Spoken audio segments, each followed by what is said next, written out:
অনেক কথাই বলতে আমার মন চায়, অনেক কথা আমার বলার বয়স না, এই জন্য আমি বলি না।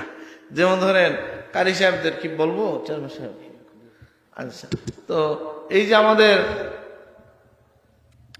কারি সাহেবদের প্রতি আমি বিনীত গুজারিশ করছি যে আমরা যখন কোরআন কারিমে যারা কারি হইছেন তাদের পড়ার মধ্যে একটা স্তর নির্ধারিত হয় কিনা? স্তর বলতে কি, এটা আমার আব্বাজান প্রায়ই বলেন এই কথাটা, যে লোকের পড়ার মধ্যে ভুল আছে সে তো আসলে আউয়ালেও পড়াইতে পারে না। এখানে স্তর কিসে বুঝেন এই কথাটা?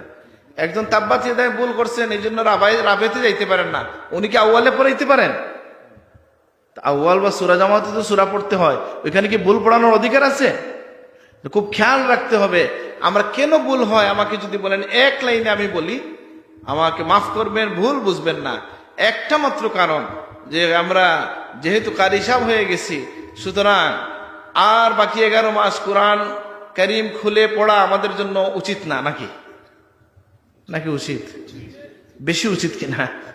কিন্তু এই যে দূরত্ব হয়ে গেছে, তারা আমরা তালিল কোরআন না, কোরআন কারীমকে সনদ আমরা গ্রহণ করেছি ঠিকই, কিন্তু তেলাওয়াতের প্রতি মনোযোগ না থাকার কারণে বেশিরভাগ মানুষের আমাদের নজর কমে গেছে, যে কারণে তেলাওয়াতে ভুল হয়। তেলাওয়াতের সবচেয়ে বড় ভুলের মধ্যে একটা ভুল হচ্ছে, যেটা আমাদের পীর মুর্শিদ রাগ করতেন, এক আলিফকে বেশি লম্বা করা। এটা করেন কেন বলে, এরপরে কি আসে এটা দেখেন। আমি সবাইকে বলি আবার, যেখানে এরপরে এরপর দেখতেছেন কি আসতেছে, এই জন্য এক আলিফ লম্বা হয়। বুঝেন নাই? এক আলিফ লম্বা হবে কেন? লম্বা হওয়ার একমাত্র কারণ যে আপনি ওই যে নজর না থাকায় অন্যদিকে তাকাচ্ছেন, ওইটা দেখতে গিয়ে সময় নষ্ট হচ্ছে। আর না, কারির জন্য সবচেয়ে বড় আয়েব যেগুলো, এর মধ্যে একটা হচ্ছে এক আলিফকে বেশি লম্বা করা।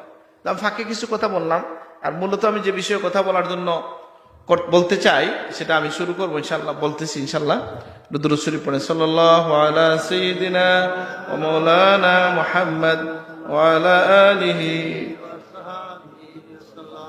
সাল্লাল্লাহু আলা সাইয়্যিদিনা ওয়া মাওলানা মুহাম্মদ ওয়া আলা আলিহি ওয়া আসহাবিহি ওয়া সাল্লাম। আল্লাহ সুবহানাহু ওয়া তাআলার পছন্দের কাজগুলোর একটা তালিকা আমি নিয়ে এসেছি, আপনাদেরকে পড়ে শোনাইতে চাই, শুনবেন? আর দেখেন তো এই তালিকাগুলো, এই কথাগুলো যদি আপনার পুরনো হয় বিরক্ত হবেন? বলে এটা তো জানি, বলে আপনি জানলেও শুনেন একবার।